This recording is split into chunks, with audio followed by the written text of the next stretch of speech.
Hey guys, this is Matthew Holliday with First Hand Weather, And I'm Chris Nunley with Texoma Weather. and we are watching the severe weather potential today in the southern plains in the Midwest. It's going to be quite the event. Looks to be historic today. Yeah, it does. The tornado outbreak is actually underway right now in Kansas and parts of Nebraska, and there was just recently a tornado warning issued for northern Oklahoma near Woodward.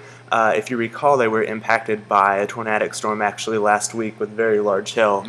And there are storms now developing in the eastern Texas Panhandle, which will move into western Oklahoma within probably the next hour. Yeah, and this event is really just getting started. We have tornado warnings in Kansas, some in western Oklahoma right now, but we have that upper level low out in the southwestern U.S., and that's going to move northeast. And we've got that jet that's dipping southward and then up northeastward, and it's all the parameters are there for this just to be an incredible tornado outbreak today. So we want Yeah. to urge you to have plans in place just in case you get under one of those supercells. Yeah, and the scary thing is these parameters are going to really start coming together towards the evening, the dusk hours. So these tornadoes will carry on throughout the night and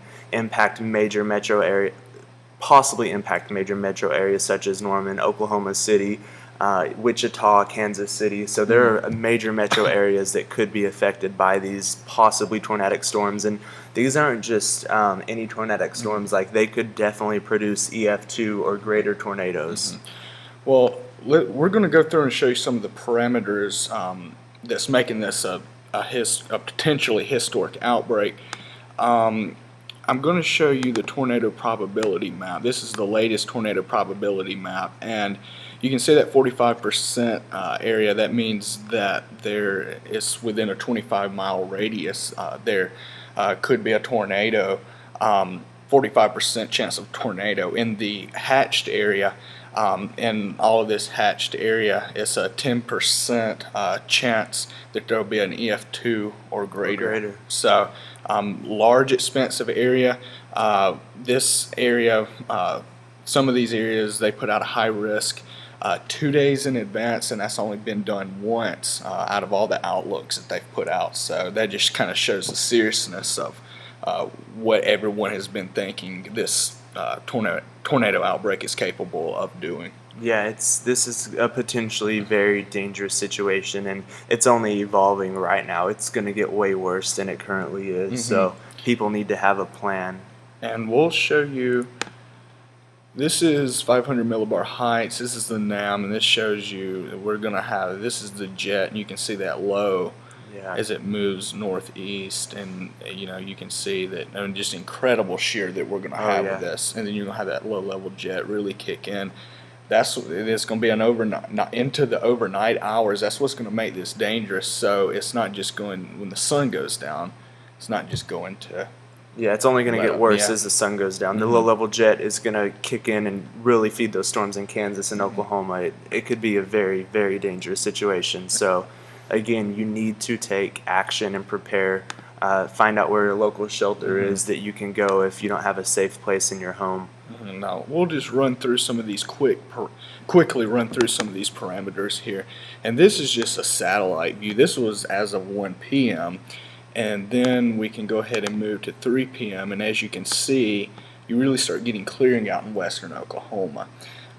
So you start seeing things starting to fire up out there, and we even have a few tornado warnings on some of these cells starting to fire up. Yeah, and like Matthew said, there is clearing in western Oklahoma, which is only going to aid in the tornado probabilities as well as extremely large hail probabilities. And these cumulus clouds are towering along the dry line. And actually, within the past 15 minutes, there have been several storms that have developed in extreme eastern Texas Panhandle, and those will push into the PDS tornado watch, which is now in effect.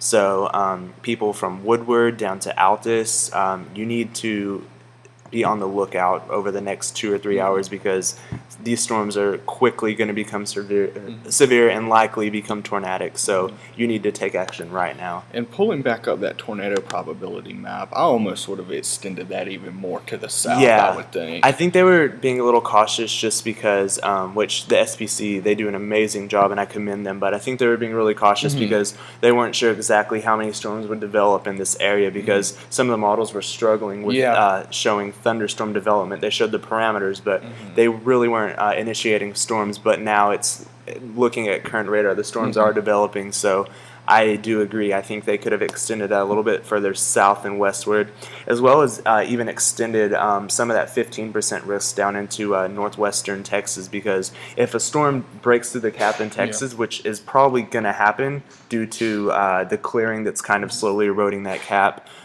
those storms could just as easily become tornadic as the storms in Oklahoma. So even if you're in North Texas, I know that it's only a 2 and 5% chance, but you need to be on the lookout as well, because there could be, all it takes is one storm to develop and become tornadic, and that is a possibility. Yeah, and it is, we've been confident for days now that this was going to be a big event, but it's so hard to pinpoint exact locations, and that's what, we're trying to get better at that, and, this event really has, is kind of testing the knowledge that we've gained over the years, and I think that I'd say that everyone at SBC and these forecasters at NOAA have done a pretty good job. So they have, and the high risk has been very consistent over the past 2 days, like in the same place, and it's actually a very large high risk area, but it's because so much land area is going to be affected by these tornadic storms.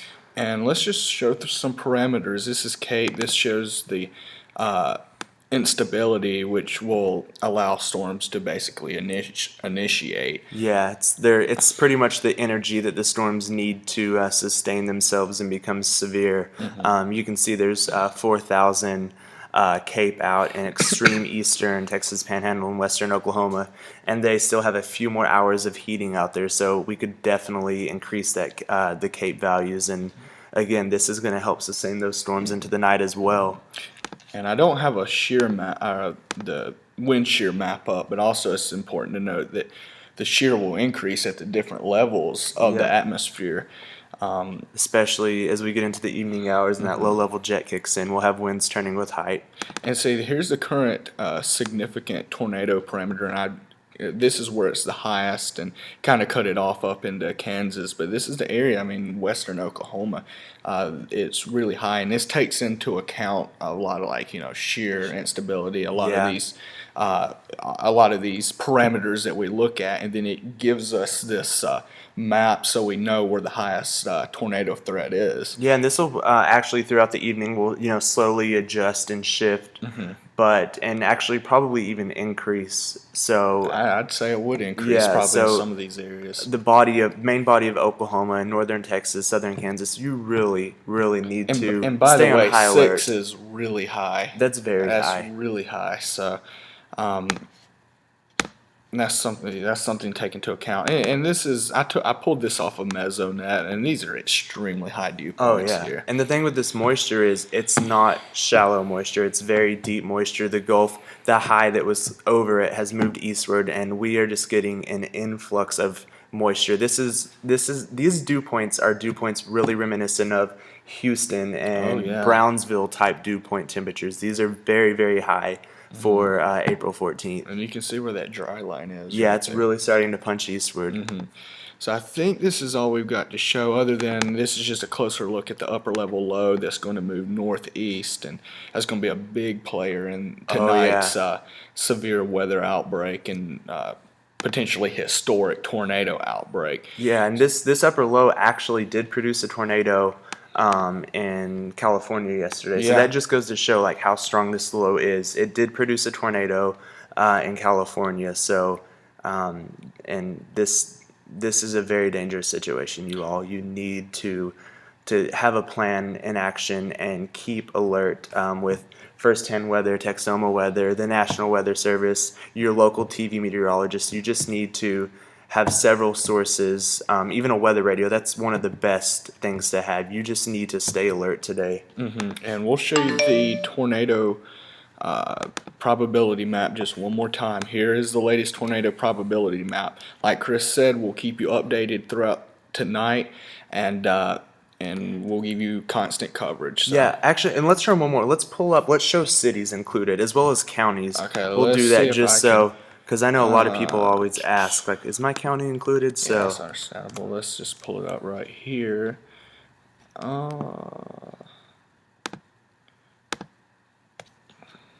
That's the hail probability. Let's go to tornado here.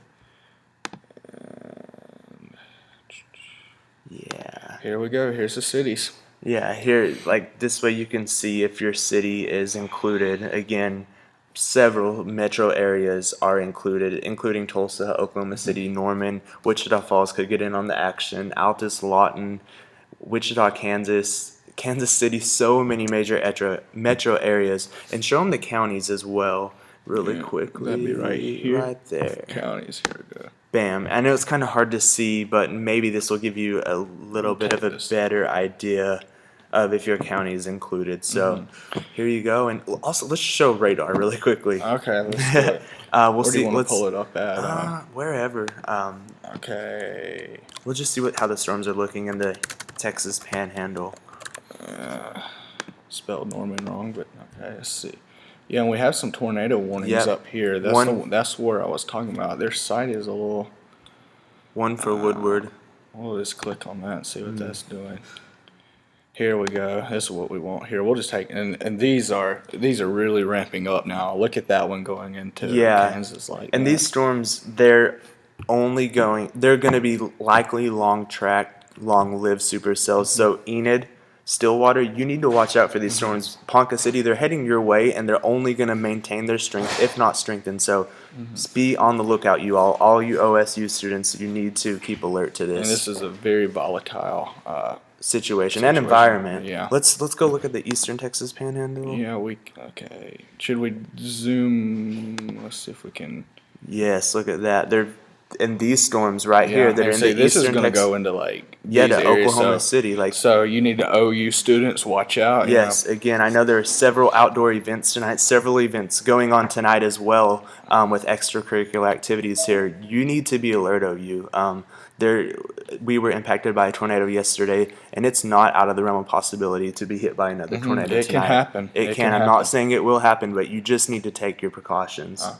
So I guess this is all we've got to show you. Come to our sites. We're going to put out detailed discussions also on both of our Facebook pages, and I will have a detailed article put out on Firsthand Weather, hopefully later into the afternoon. So look for that. And this video, I hope, gives you a lot of information on what to expect. If you have questions, just ask, and we'll try to respond to as many as possible.